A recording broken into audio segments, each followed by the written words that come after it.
करतात आणि मग पूजा करतात.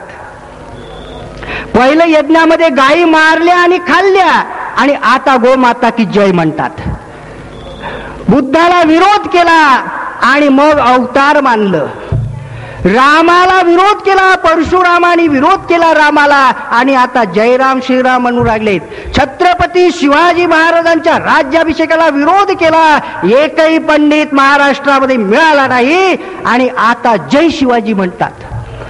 डॉक्टर बाबासाहेब आंबेडकरांचा किती छळ केला ते तुम्हाला माहिती आहे आणि आता बाबासाहेबांची पूजा करायला लागतात शंकराचार्यापासून. हे ओळखा तुम्ही, हे कारस्थान कोणतं आहे? या शेतकरी, कष्टकरी, कुणबी, तेलीमाळी, बौद्ध, मुस्लिम या बहुजन समाजाला गाडण्याचं हे कारस्थान आहे. यांच्या या अंधश्रद्धांमध्ये आणि देवधर्माच्या मायाजाळात तुम्ही येऊ नका, लक्षात ठेवा. शिवाजी महाराजांचं असं एक धोरण नव्हतं आणि त्यासाठी हे लक्षात ठेवा की बुद्धांनी, शिवाजी महाराजांनी नंतर हा समाज वर उचलण्यासाठी लढा दिला. शिवाजी महाराजांनंतर इंग्रज आलेत. इंग्रजांनी सुद्धा आपण दिसलो नसतो, हे शिकलेली मुलं दिसतात आपली. इंग्रज आले नसते तर दिसलो नसतो, कारण शिक्षणाचा अधिकार जो होता तो फक्त ब्राह्मणांना होता. ब्राह्मणांच्या स्त्रियांना सुद्धा शिक्षणाचा अधिकार नव्हता. ब्राह्मणांच्या स्त्रियांना, महात्मा फुले शिकायला लागले तर त्यांच्याच कुलकर्णी नावाच्या ब्राह्मणांनी त्यांच्या बापाकडे कंप्लेंट केली, म्हणे मुलगा बिघडतो, धर्म बुडतो. बापानी महात्मा फुलेंना कॉलेजमधून, शाळेमधून काढलं आणि एका मुस्लिम आणि एका ख्रिश्चन विद्वानांच्या आग्रहामुळे पुन्हा टाकलं. म्हणून महात्मा फुले दिसले. हे लक्षात ठेवा. शिक्षण तुम्हाला घेऊ द्यायचं नाही आणि शिक्षणही घेतलं तर ती सुविद्या नसेल, ती कुविद्या असेल. कुविद्या कशी? तर ती अंधश्रद्धेच्या गटारामध्ये मलिन झालेली अशी विद्या. अंधश्रद्धा कशी? एक डॉक्टर माझी वहिनी रस्त्यात भेटली, चांगली प्रोफेसर आहे, मोठ्या पदावर, आणि नवरा बायको, आम्ही जात होतो नवरा बायको. मला मुद्दाम म्हणते, देशमुख साहेब मी देवळातून आले, मुद्दाम सांगते देवळातून आले. मी म्हटलं वहिनी देवाला काय मागितलं? हेच मागितलं ना, हे देवा माझा दवाखाना चांगला चालू दे. आणि दवाखाना चांगला चालन केव्हा? जास्तीत जास्त लोक बिमार पडले तेव्हा. हेच मागितलं का? आणि देवानी लोकांना बिमारच पाडलं नाही तर दवाखाना चालेल का? तू तर असं म्हटलं पाहिजे की हे देवा हा बिमार पडला ना, तू कसा नेतो तर पाहतो, चॅलेंज आहे, इंजेक्शन देते. हिम्मत पाहिजे.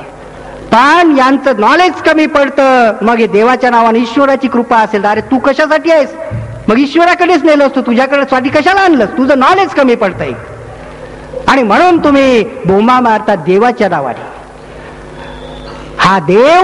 हा देवाने माणूस निर्माण केला नाही. वस्तुस्थिती अशी आहे की माणसानंच देव निर्माण केला. तुम्ही विश्वास ठेवू नका, तुम्ही विचार करा. तुम्ही विचार करा, मी सांगितलेलं आहे. माझा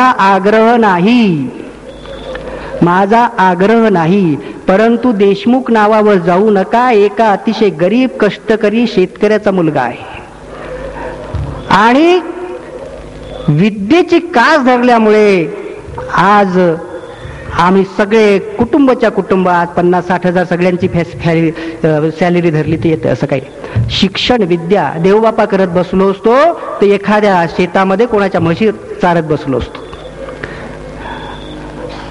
आम्ही प्रतिष्ठा मिळवण्यासाठी पंढरीला जातो आणि गावात पंक्ती उठवतो.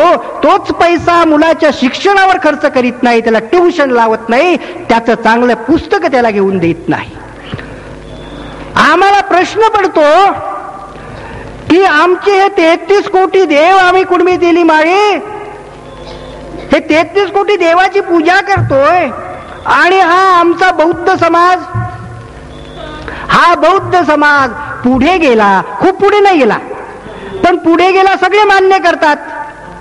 हा पुढे गेला हे सगळे मान्य करतात. बौद्ध सुधारले, प्रगत झाले, खूप नाही गेलेत, पुष्कळ मागे आहेत अजून, पण इतरांच्या मानाने, कुणबी तेली वगैरे मराठ्यांच्या मानाने पुढे गेलेत ते.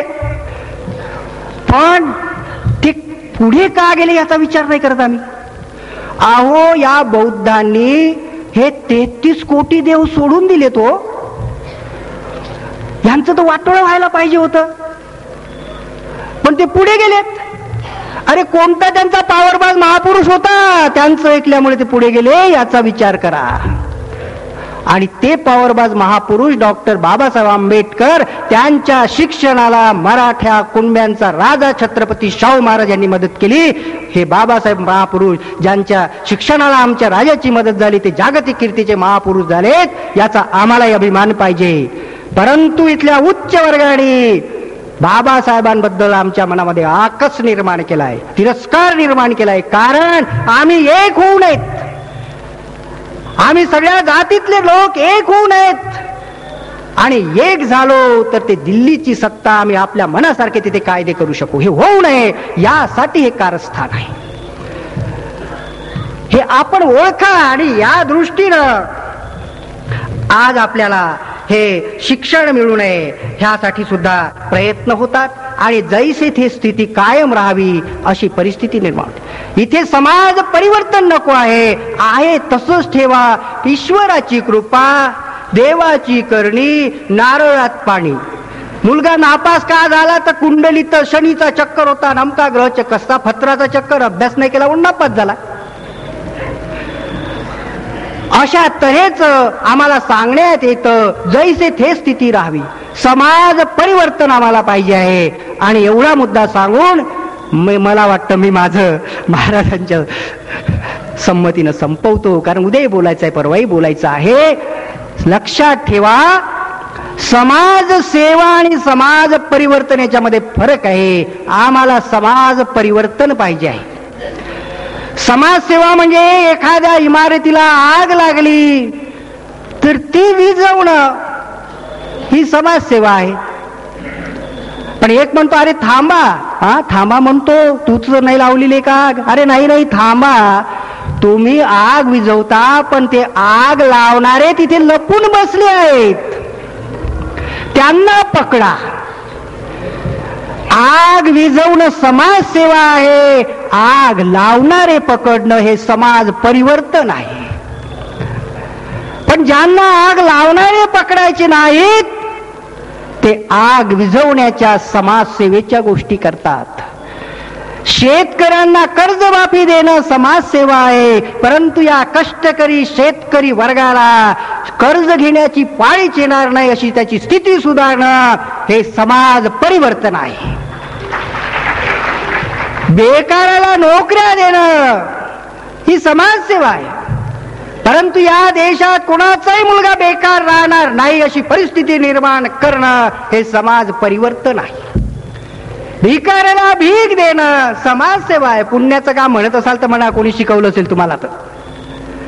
पण भिकाऱ्याला भीक देणे ही समाजसेवा आहे, परंतु या देशामध्ये कोणालाही भीक मागण्याची पाळी येणार नाही अशी त्याची स्थिती सुधारणं हे समाज परिवर्तन आहे.